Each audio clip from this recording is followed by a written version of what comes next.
And so I'm just trying to do something that makes a difference with others, and I lead with my heart. The same thing when I'm going out with Jared, and I lead with my heart, and I try to do something that makes a difference with other families. And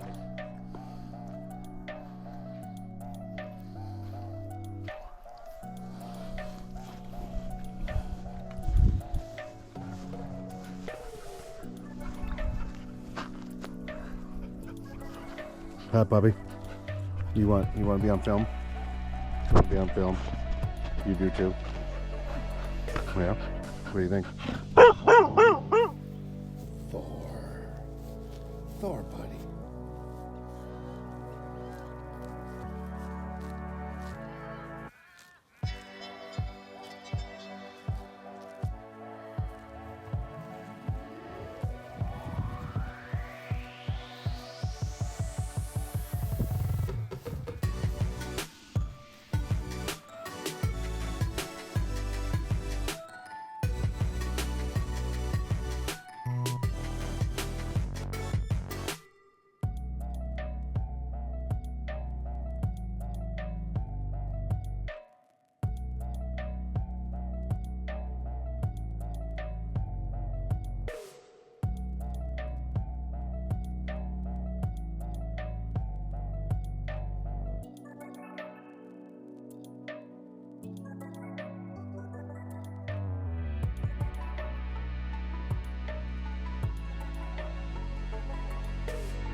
our Tasmanian journey. We're at a point where, we have to get back on the boat tomorrow. We've been searching for Nicole Solis for about 10 days. 10 days, yeah. Yeah, we are working as hard as we can here in Australia and Tasmania to find these people. We have 5 missing persons that are missing with their cars. We have found one. Now we are down to 4. We are working on finding one at a time and doing what we can to bring them home to their families. All right, thank you very much, everyone, for your support. God bless. Every day's a gift. And we'll see you shortly. Keep moving forward.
Switch and I could be over there. Motherfucker. Sorry? Chicken salt. Mother chicken salt. I will give you motherfucking chicken salt. What do you got going on back there? You're playing with a lot of stuff. You're fiddle faddling again. Seriously? Shut the fuck up. Crazy deep. Help me up. No, I'm not touching you. Help me up, buddy. Struggle. There it is. That's something, yeah.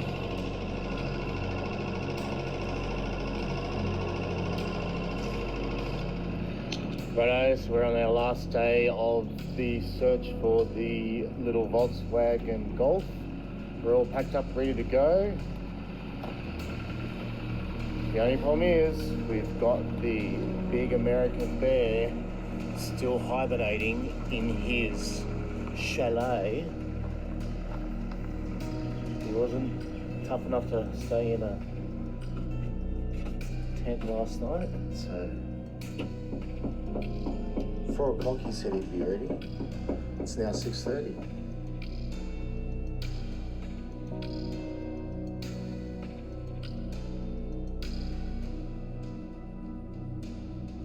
The missing person that we're looking for has come out the Maroondah Highway all the way out to Healesville, okay? And he's passed all these wineries that are in the winery region on the way here. He gets into Green Street, and where does he go? Does he go straight up the Maroondah Highway to the Maroondah Dam? Does he go through the mountains to the Black Spur? Or does he take a turn back and curl back behind the stores and loop back and come back through Yarra Glen past the Sugarloaf Reservoir?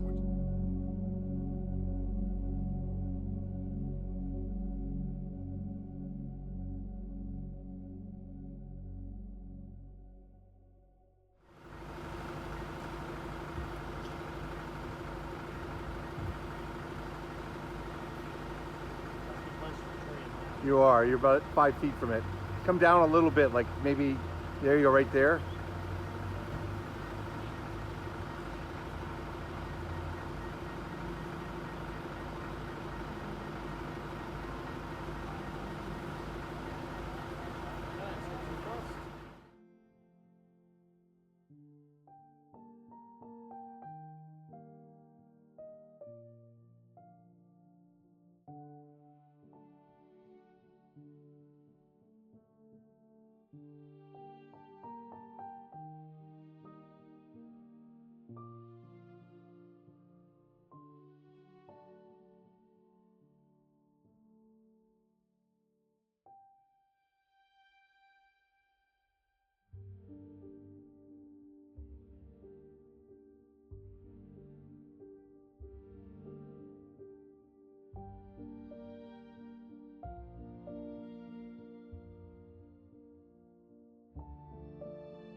my stupidest thing I've done in my whole life. Ganigans.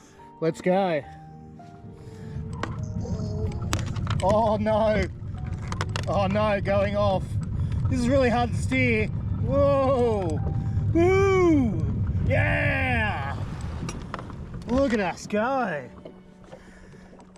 Gives it extra flotation too.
So yeah, so what resilience is, like, you know, just so everybody understands on our channel. So down under search and recovery and resilience kind of join forces, because I'm not scared of doing the videos and doing all the editing. Dan's more into the, you know, creation of content that of him diving and pulling cars out and ripping cars out of rivers and cleaning up our environment, at the same time searching for missing persons. In Australia, what I'm finding is that the missing persons that are in Australia, a lot of them are misfortune and misadventure, meaning that we're not seeing like the drive into the lake by accident or off the bridge.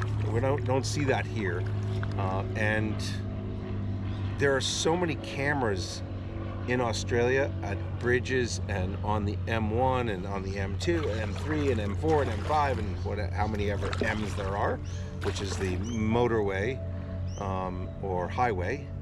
So if a person goes missing and in their vehicle, they're typically picked up by some camera, and it's a little different in the U.S. We don't have as many cameras that I know,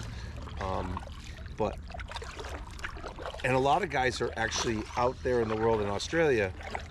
The ones that are missing are kind of like bushmen. I've got you know, the one in the Murray River, the one up in Rathdowney, Wayne Steinhardt, and then Alan Bentley. These guys are bushmen. These guys they go deep, they go long all the time. So I don't know if, you know, you don't know if they're missing, if they came upon something of a misadventure, but I'm not seeing it from the standpoint of the numbers that we're dealing with here. Only 14 people or 16 people missing with their vehicles.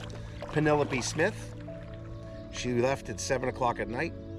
Could she have met her demise by someone who stole her car and then dumped her car somewhere else in a, you know, by doing something to her? And it's possible. It's possible. but I don't see her. She's the only one so far that I see as she could have gone in an accident or driven in. I mean, her age, as well as the time of night. It was 7 o'clock at night, so if she went missing at 8 o'clock at night, it was dark.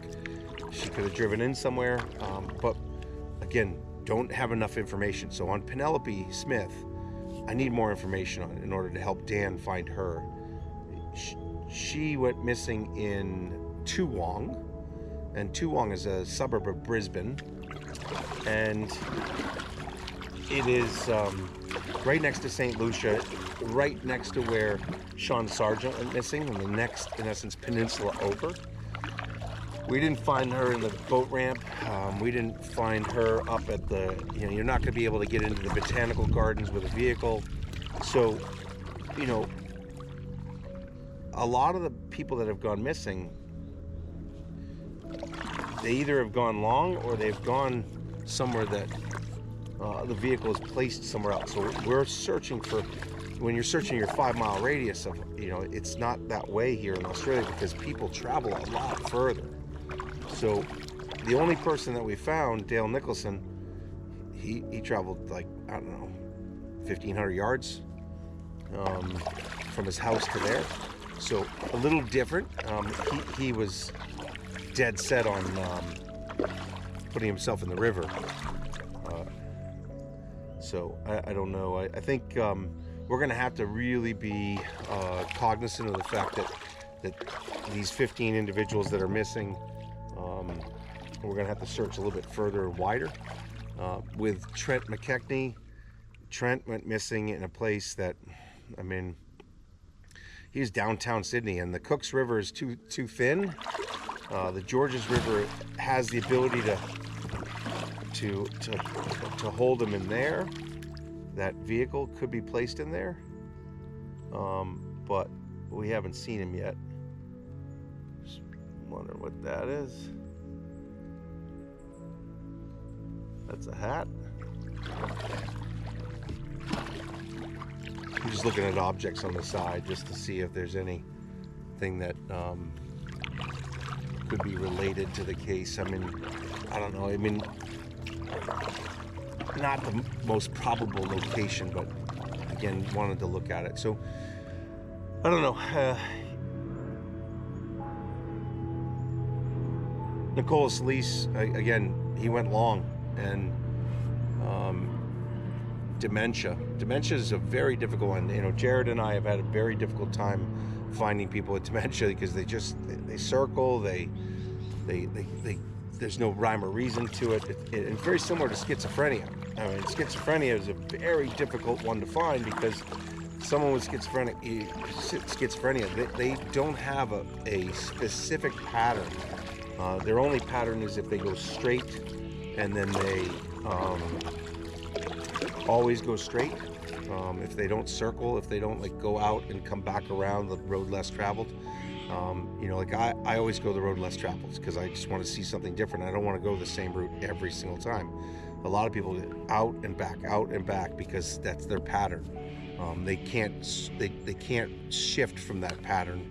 So for me, when we're searching for missing persons, you have to look at the mental state of the individual, the psychological piece of it.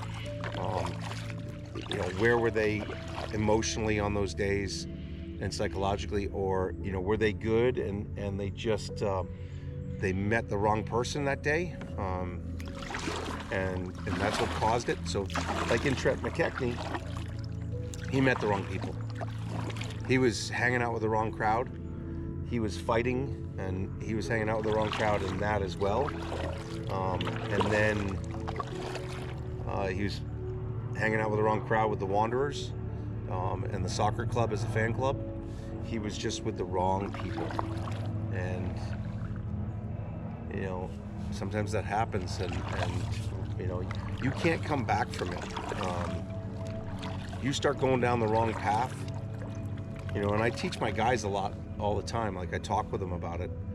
You have to make the right decisions. You have to go in a straight line. You have to run smooth in your life. You have to make decisions that you look at a decision, and it has to be something that you think about, that how am I going to look at that decision in 10 years, in 20 years? We all make mistakes. No one's perfect, but you're trying to minimize those mistakes. You're trying to get to a point where you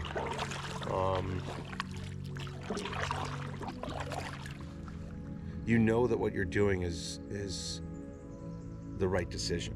If you have a gut feeling when you're making the wrong decision, and you have a gut feeling I'm making the wrong decision, sometimes it's very hard to stop. So, I think that the big thing that I can say there is that follow your heart.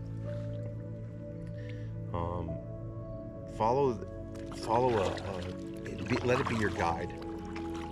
Try to get to a point where the decisions in your life that you make are ones that you're proud of.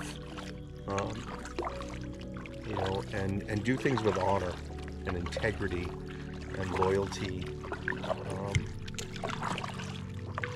and be the person that you would want to look up to. Like, I've been coaching for a long time now, and in my coaching, I always try to talk about the fact that if you're always worried about people around you and worried about the person next to you, your pain and your suffering and what you're going through seems so small. You just kind of block it out mentally. So I recommend that if you're going through difficult times, worry about somebody else. Worry about your friend. I'm here in Sydney, Australia.